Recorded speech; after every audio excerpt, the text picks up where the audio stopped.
Mesdames et messieurs, bonsoir et très heureux de vous retrouver dans cette nouvelle édition de votre journal de 22 heures au sommaire de l'actualité. Le chef de l'État Ismaël Marguil a reçu ce matin au palais présidentiel les lettres des créances du nouvel ambassadeur de deux lieux saints, Abdelaziz Ben Abdallah. Poutine et Pompeo tentent de briser la glace à Sochi concernant le dossier de l'Iran. Voilà pour les titres.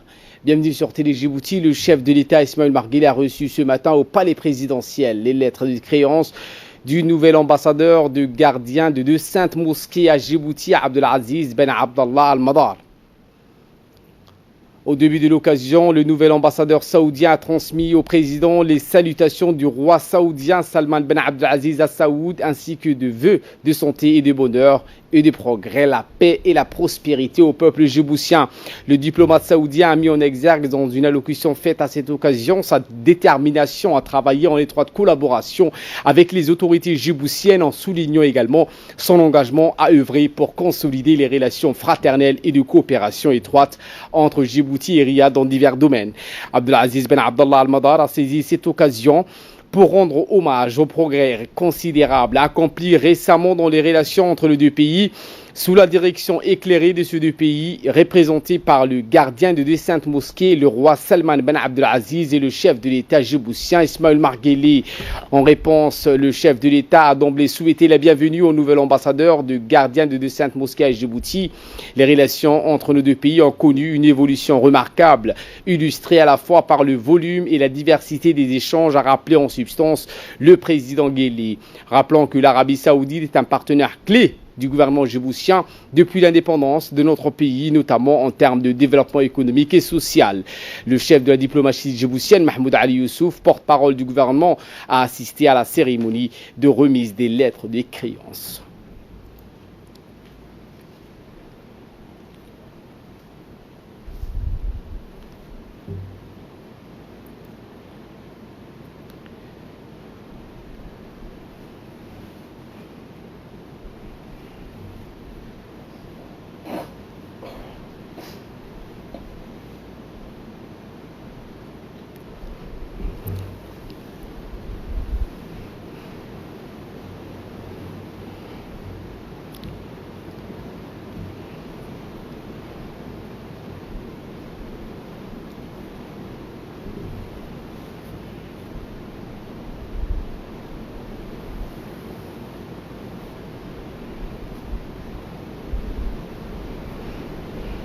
Également dans l'actualité de ce 22 heures, le Premier ministre Abdelkader Kamil Mahamad a organisé ce mercredi dans la matinée dans la salle de réunion de la primature la première réunion interministérielle de la nouvelle équipe gouvernementale suite à la séance du Conseil des ministres de jeudi 9 mai qui avait donné le temps au nouveau gouvernement issu du dernier remaniement procédé par le chef de l'État et chef de gouvernement.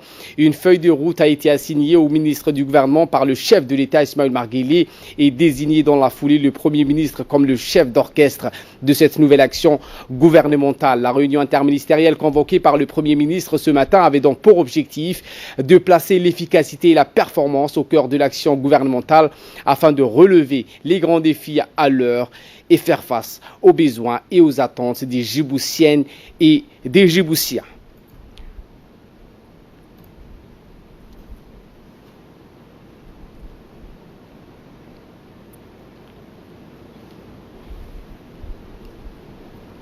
Dans son intervention, le Premier ministre a souhaité bonne chance aux nouveaux membres du gouvernement dans leurs nouvelles fonctions dans une allocution. Écoutons. Moi, tout d'abord, de souhaiter la bienvenue aux 4 nouveaux ministres venus rejoindre notre équipe gouvernementale, mais également de féliciter tous ceux et celles présents ici qui se sont vus renouveler la confiance du président de la République. J'ai saisi cette occasion pour vous faire part de mes meilleurs vœux à l'occasion de ces mois bénis du Ramadan. Je vous dis à tous, Ramadan Karim. En procédant à ce mini remaniement ministériel à la veille du mois béni du Ramadan, le chef de l'État a voulu assigner un nouvel élan à l'action gouvernementale qu'il place sous les signes de l'efficacité et la célérité dans la concrétisation de ses engagements pour répondre aux aspirations de nos compatriotes. Il s'exprime d'ailleurs en ces termes.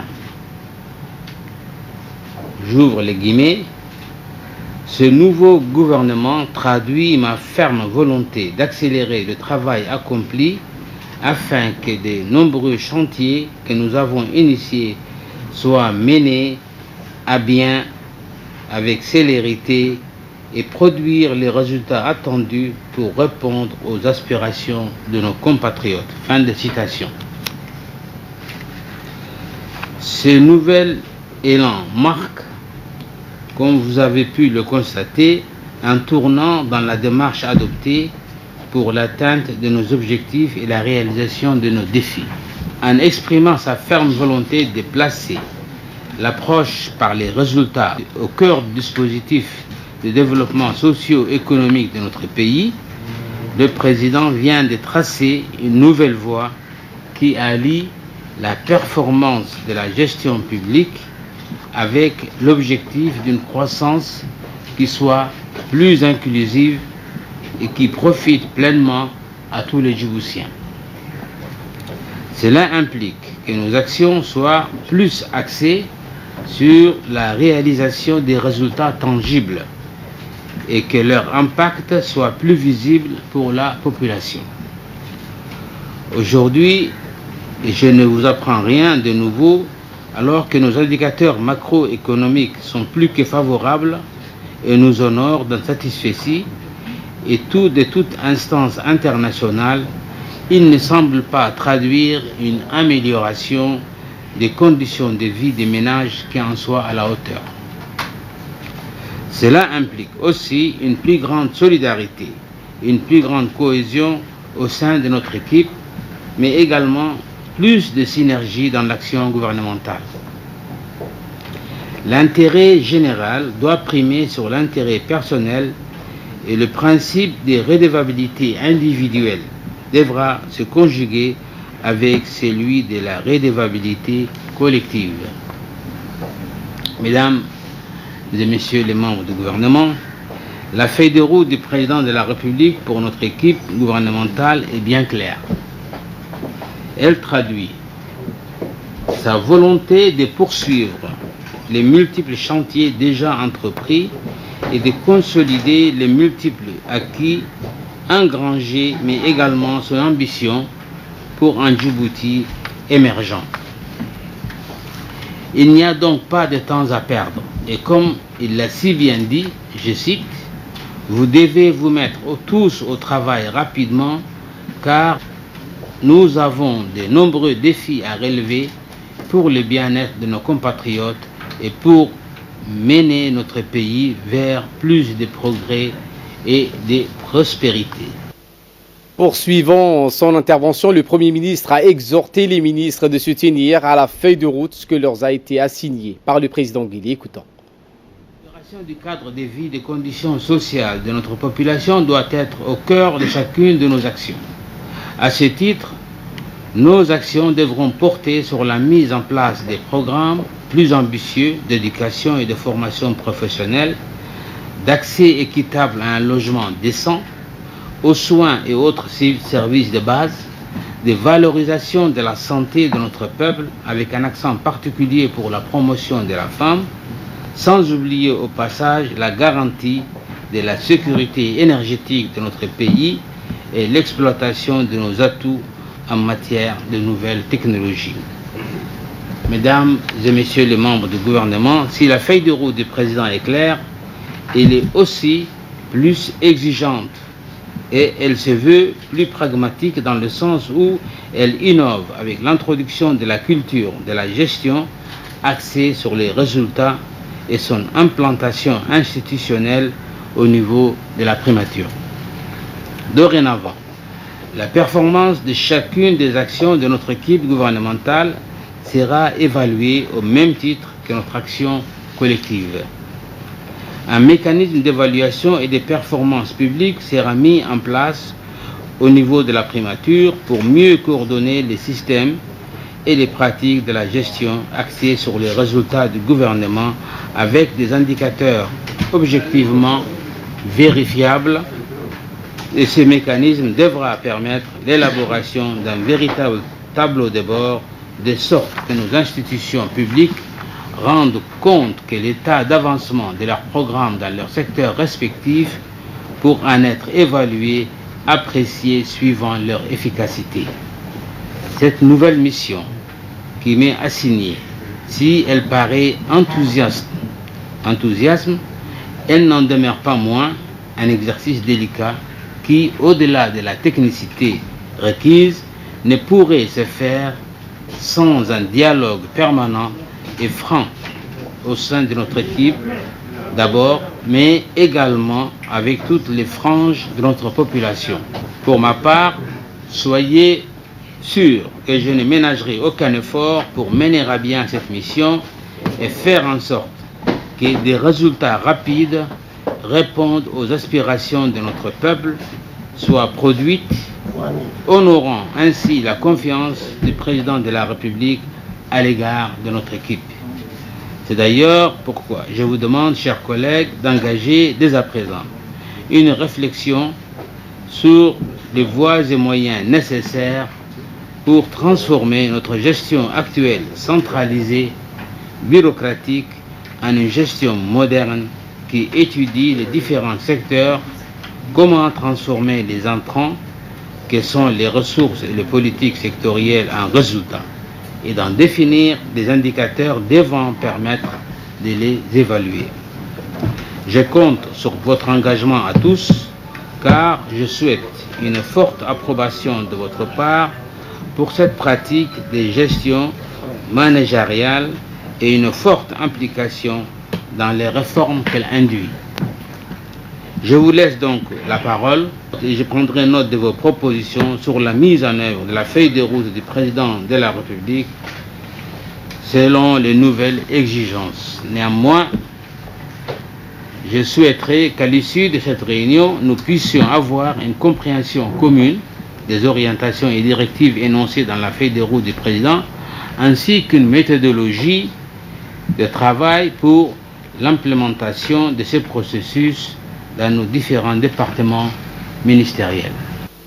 En bref et sans images, avec ces communiqués du ministère des Affaires étrangères de la coopération internationale qui précise, je cite, la République de Djibouti exprime sa ferme condamnation de l'attaque terroriste perpétrée contre les 2 stations de pompage de pétrole en Arabie Saoudite qui constitue une menace sérieuse pour la stabilité de la région et la sécurité des approvisionnements énergétiques. Ainsi, affirme notre pays sa pleine solidarité avec le peuple saoudien contre ces tentatives d'assassinat contre la sécurité du royaume, nuire à ses intérêts. Dans le même temps, Djibouti insiste sur la nécessité de déployer des efforts concertés et de renforcer la solidarité internationale pour faire face avec fermeté à de tels actes terroristes qui vont propager le chaos et la violence dans la région et menacent aussi la paix et la sécurité régionale et internationale.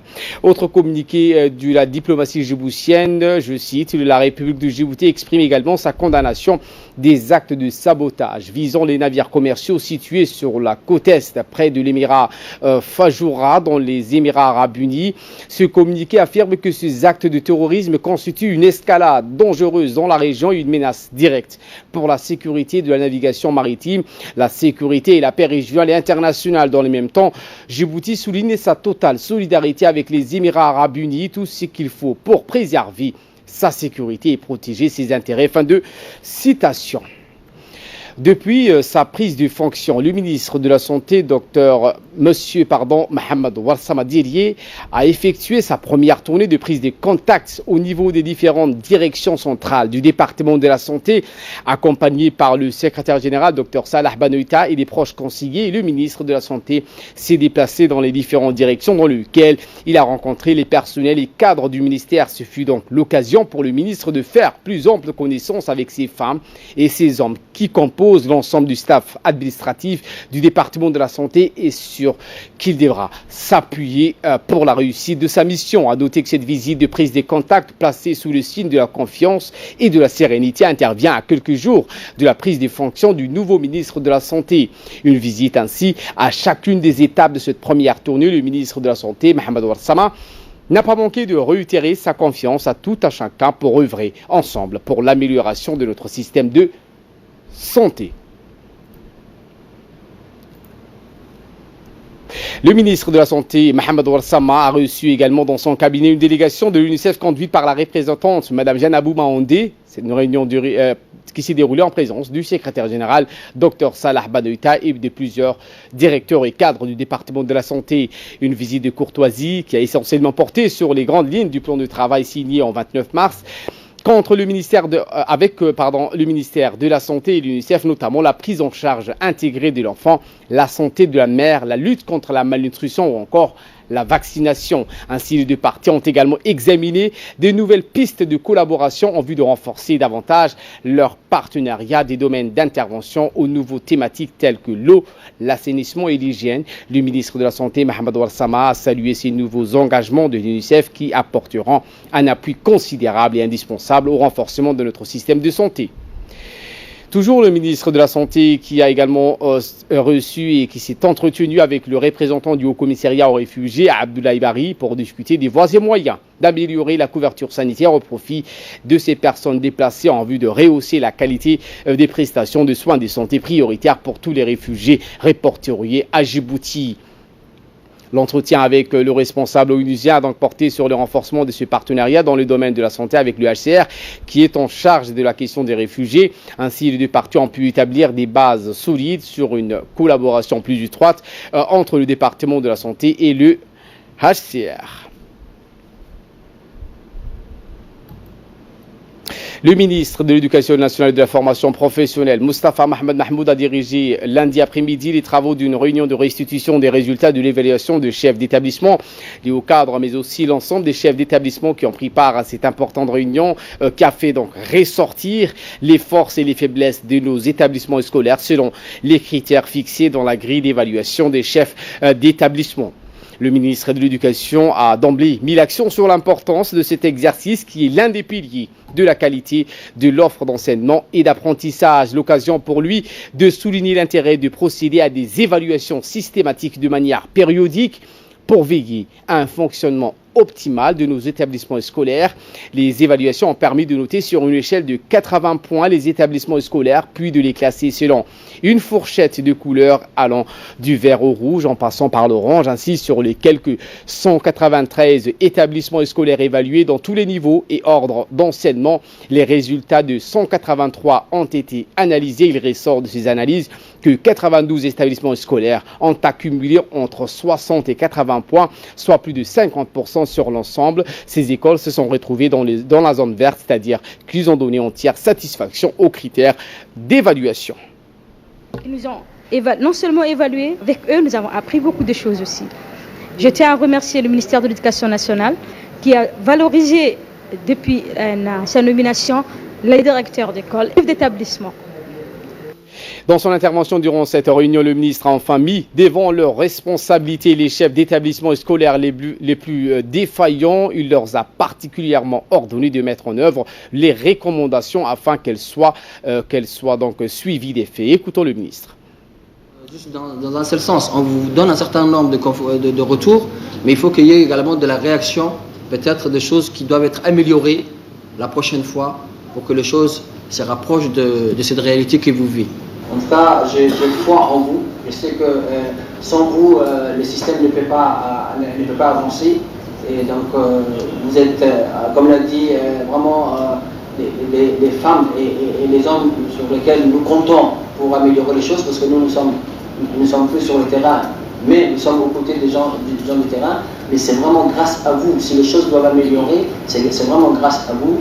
Et donc, il faut vraiment que vous ayez cette conscience que vraiment vous comptez beaucoup pour le système et que le système vous doit beaucoup et nous sommes dans l'obligation de vous accompagner, dans l'obligation d'être à vos côtés. Il faut que vous, vraiment, vous ayez cet engagement, cette motivation.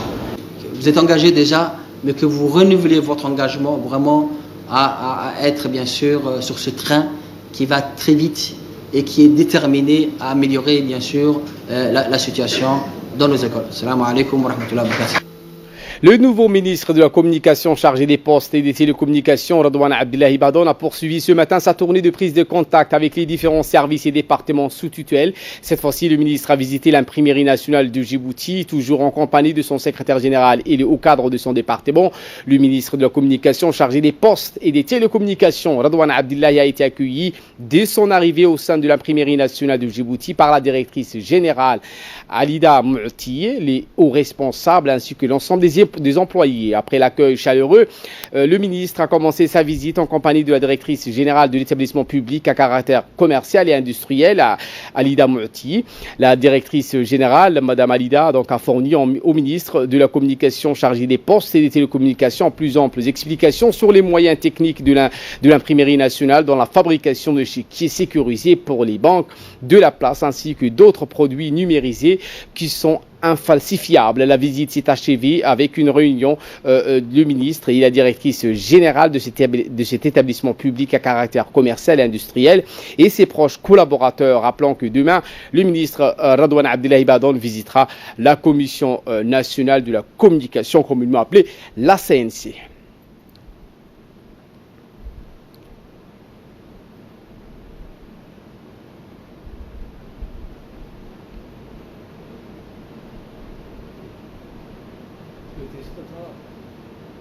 Et dans notre dossier de cette édition, nous allons revenir sur l'histoire coloniale de la belle région Hayou Obok. Regardez, c'est un document de la rédaction. Obok est la première capitale historique coloniale du pays. C'est dans cette région que les premiers Français se sont installés au XIXe siècle.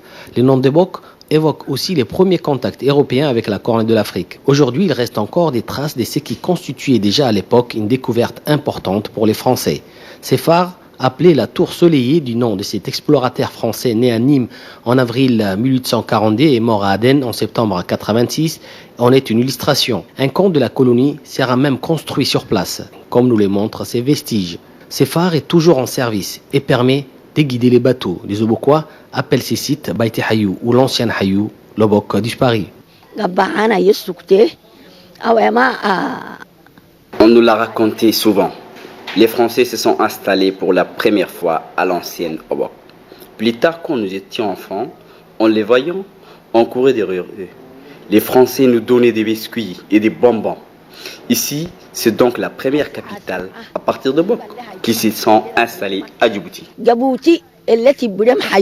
Arthur Rimbaud, célèbre poète français reconverti dans les trafics des armes avec l'Éthiopie, est également passé à Obok en mars 1883 et en août 1887. Obok, c'est aussi l'histoire d'Henri de Montfred, un commerçant et célèbre écrivain français installé à Obok au début du XXe siècle. Il y construit ses navires avec ses propres moyens, dont les plus célèbres, l'Altaïr ou Apayr en arabe. Henri de Montfred va s'installer à Obok avec sa famille. Sa résidence appartient aujourd'hui à la mission catholique qui dispense des cours pour des élèves de première au 5e année.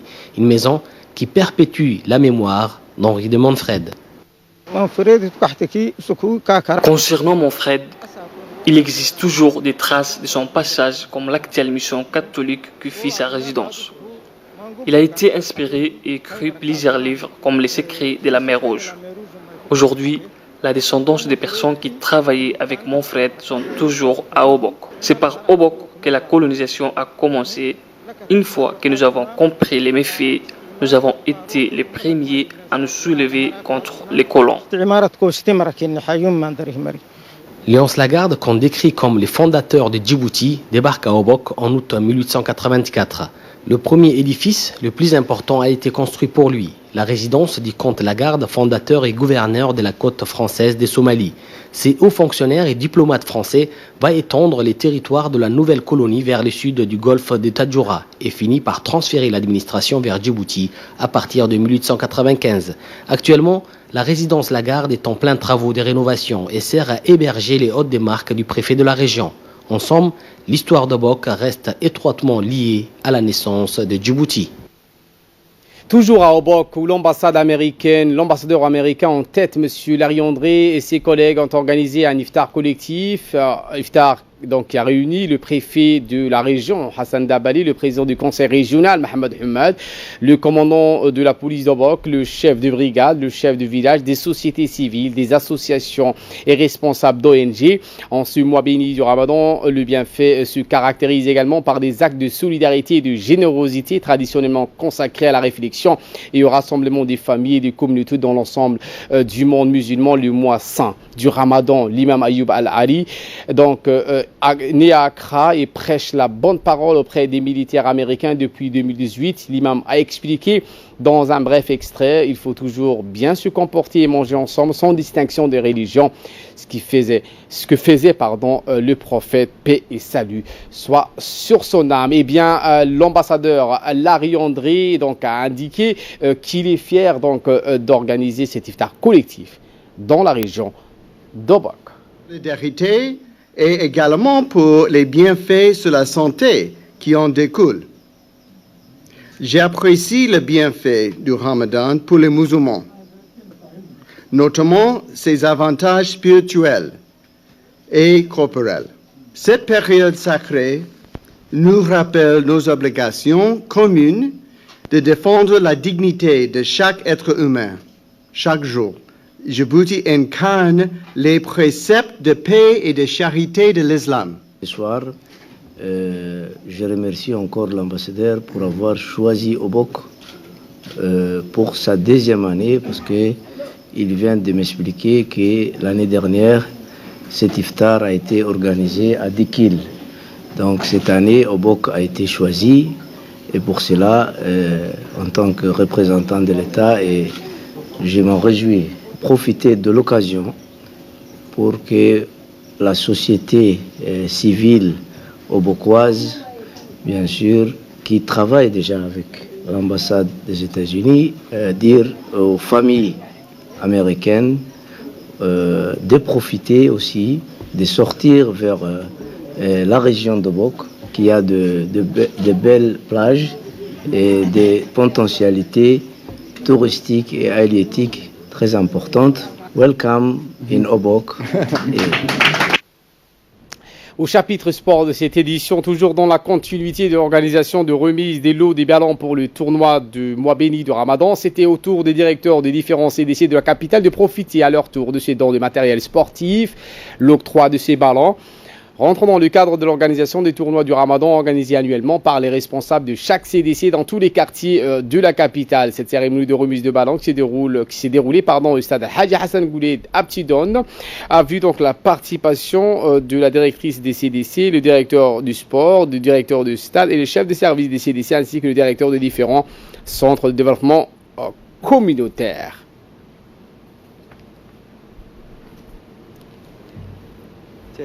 Les associations à rentrer directement en contact avec les centres de développement communautaire afin qu'ils puissent formuler leurs demandes en termes de matériel, et la direction des CDC va remettre au ministère pour l'octroi de ces matériels.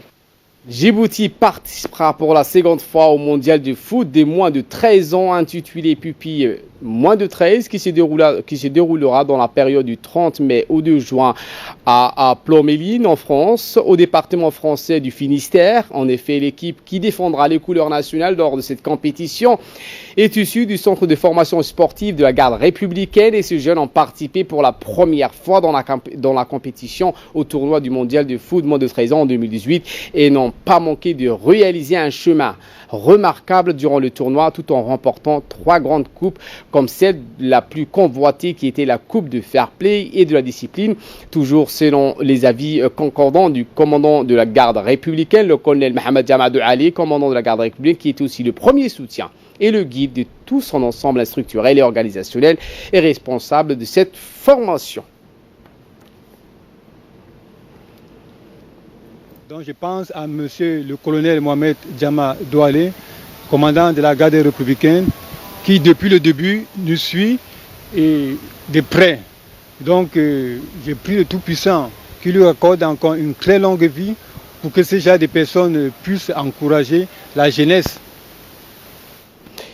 Et dans l'actualité internationale, je vous le dis en titre, Washington et Moscou tentent de briser la glace à Sochi. Le chef de la diplomatie américaine, Mike Pompeo, qui a rencontré mardi le président russe Vladimir Poutine à Sochi, s'est efforcé de trouver des terrains d'entente sur des dossiers comme la Syrie malgré des désaccords persistants. Objectif, briser la glace. Le secrétaire d'État américain Mike Pompeo a été reçu mardi 14 mai par le président russe Vladimir Poutine à Sochi sur la mer Noire. Il s'est également entretenu pendant 3 heures avec son homologue russe Sergei Lavrov.